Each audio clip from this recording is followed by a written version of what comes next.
Saudara-saudariku yang terkasih, sebagaimana perjalanan Tuhan Yesus tidak berhenti pada kemuliaan itu semata. Para murid diajak turun untuk bekerja dan melaksanakan tugas dari Allah Bapanya. Demikian pula dalam semangat kemuridan kita, tidak berhenti pada kehadiran Allah.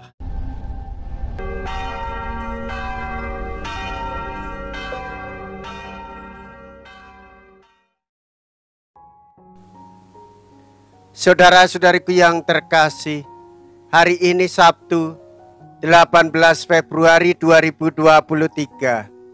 Saya Romo Siga dari Paroki Santo Stefanus, Surabaya. Dalam nama Bapa dan Putra dan Roh Kudus, amin. Yesus berubah rupa di depan para rasul. Mea culpa, mea culpa, mea maxima culpa. Marilah kita berdoa. Allah Bapa Raja Maha Mulia, kami mohon berilah kiranya kami iman para leluhur yang berani mengandalkan Dikau dan tidak dipermalukan. Semoga hati kami selalu tabah dan menyala karena cinta kasih berkat Roh-Mu. Dengan pengantaraan Yesus Kristus Putra-Mu Tuhan kami, yang hidup dan berkuasa bersama dengan Dikau dalam persatuan Roh Kudus, Allah sepanjang segala masa. Amin. Tuhan bersamamu dan bersama roh-Mu. Inilah Injil suci menurut Markus. Dimuliakanlah Tuhan. Markus bab 9 ayat 2 sampai dengan ayat 13.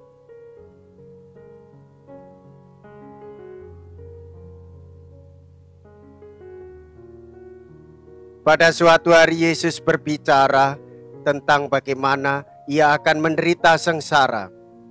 Sesudah itu Ia membawa Petrus, Yakobus dan Yohanes, dan bersama mereka naik ke sebuah gunung yang tinggi. Di situ mereka sendirian saja.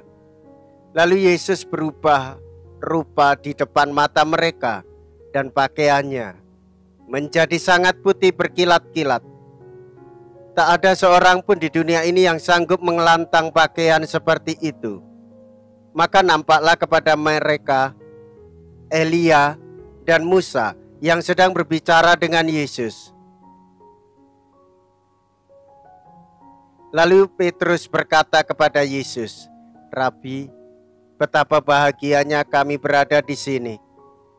Baiklah, kami dirikan 3 kemah, 1 untuk engkau, 1 untuk Musa, dan 1 untuk Elia." Petrus berkata demikian sebab tidak tahu apa yang harus dikatakannya, karena mereka sangat ketakutan. Maka datanglah awan menaungi mereka, dan dari awan itu terdengar suara, "Inilah anakku yang terkasih, dengarkanlah dia." Dan sekonyong-konyong waktu memandang sekeliling, mereka tidak lagi melihat seorang pun di situ kecuali Yesus seorang diri. Pada waktu mereka turun dari gunung itu, Yesus berpesan supaya mereka jangan menceritakan kepada siapapun apa yang telah mereka lihat itu sebelum Anak Manusia bangkit dari antara orang mati. Mereka memegang pesan tadi sambil mempersoalkan di antara mereka apa yang dimaksud dengan bangkit dari antara orang mati. Lalu mereka bertanya kepada Yesus, "Mengapa ahli-ahli Taurat berkata bahwa Elia harus datang dahulu?" Yesus menjawab, "Memang Elia akan datang dahulu dan memulihkan segala sesuatu. Tetapi bagaimanakah halnya dengan Anak Manusia? Bagaimana tertulis bahwa ia akan banyak menderita dan akan dihinakan.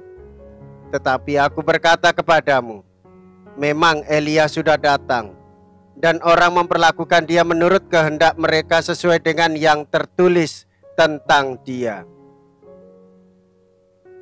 Demikianlah sabda Tuhan. Terpujilah Kristus.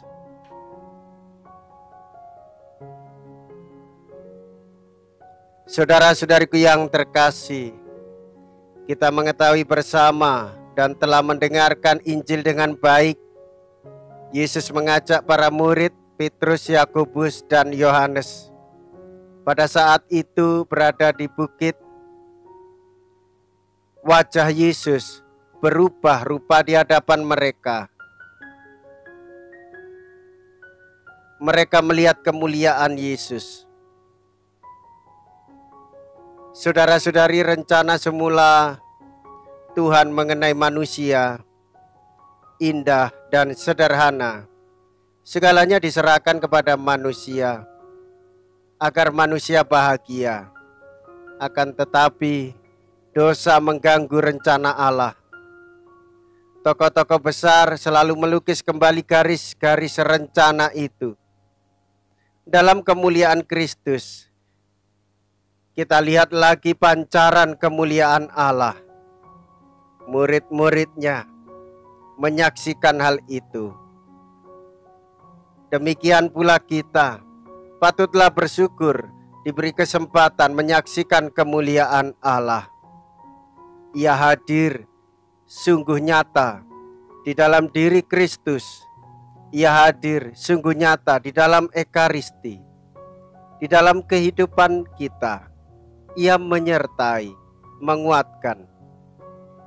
Saudara-saudariku yang terkasih, sebagaimana perjalanan Tuhan Yesus tidak berhenti pada kemuliaan itu semata. Para murid diajak turun untuk bekerja dan melaksanakan tugas dari Allah Bapanya.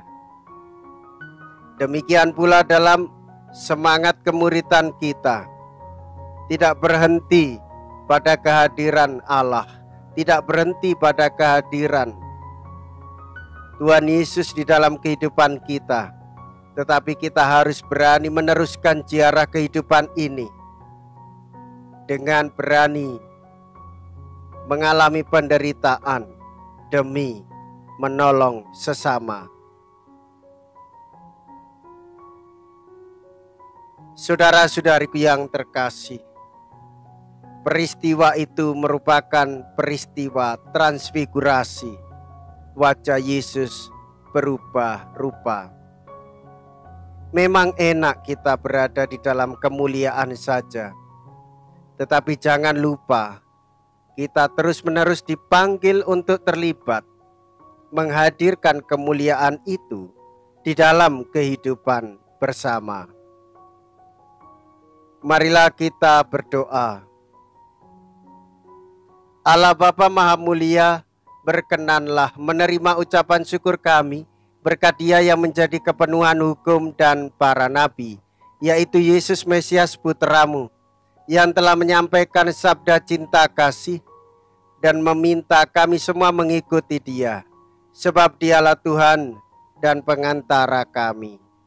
Amin. Tuhan beserta kita sekarang dan selama-lamanya. Semoga Allah yang Maha Kuasa memberkati saudara sekalian, Bapa dan Putra dan Roh Kudus. Amin. Saudara-saudariku yang terkasih, pergilah. Ibadat sabda sudah selesai. Syukur kepada Allah.